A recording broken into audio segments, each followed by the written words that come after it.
Salut à tous. Alors, je voulais vous parler aujourd'hui de Piège à grande vitesse. Donc le deuxième, hein, qui fait suite à Under Siege, Piège en haute mer. Alors celui-là, il n'y a rien à dire. Chef-d'œuvre absolu. Non, non, pas chef-d'œuvre absolu, mais un très bon film de Seagal.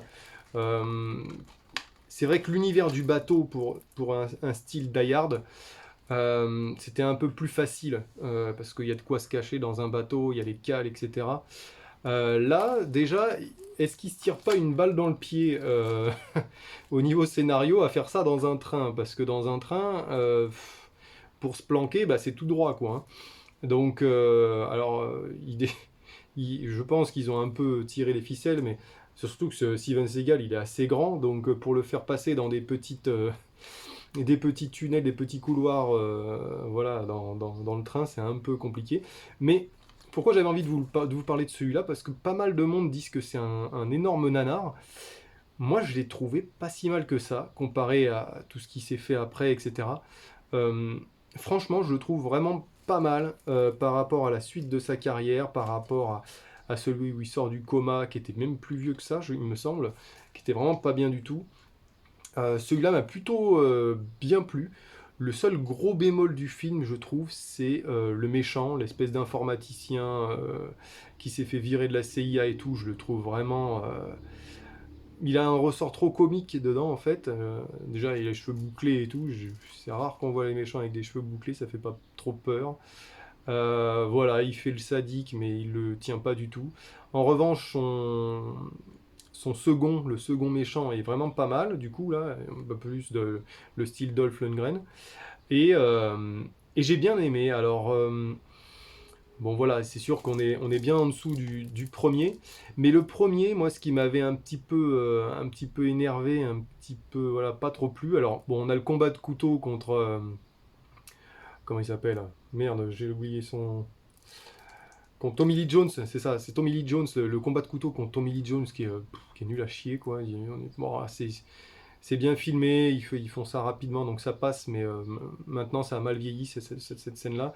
Et puis toutes les scènes où ils tirent un petit peu au jugé, c'est-à-dire à la hanche, et puis bon, bah, c'est pas du tout crédible. Donc il y a des petits trucs techniques comme ça qui m'embêtent un petit peu à la revue de ce film.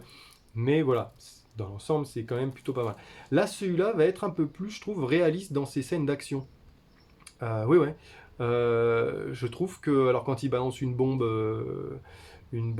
incendiaire, bah, ça fait flamber les gars. Les mecs, ils se sautent du train. Enfin, voilà, ça reste des scènes plutôt réalistes dans l'ensemble.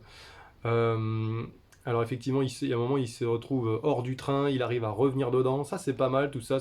Ça amène un petit peu de tension dans le film. Il y a sa nièce, je crois, dedans, qu'il essaye de secourir et tout. Donc ça, c'est plutôt pas mal. Voilà, dans l'ensemble, je trouve que... Alors, c'est beaucoup de scènes extérieures aussi, donc ça, c'est très, très appréciable. Il me semble qu'il a coûté assez cher aussi, celui-là, mine de rien. Donc ça nous permet d'avoir quand même un côté réalisation qui est assez propre. Moi, je le trouve assez propre. Ça fait pas du tout un visuel téléfilm, je trouve. Ça fait vraiment un visuel film. Le début, bon, est un petit peu mollasson. Mais après, tout le film est plutôt sympa, agréable à regarder.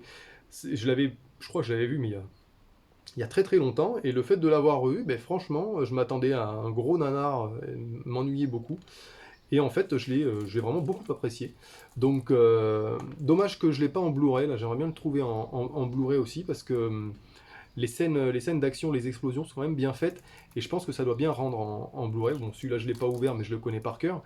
Voilà. Mais donc voilà, je suis bien content d'avoir ces deux-là pour moi qui sont des indispensables si vous aimez Seagal.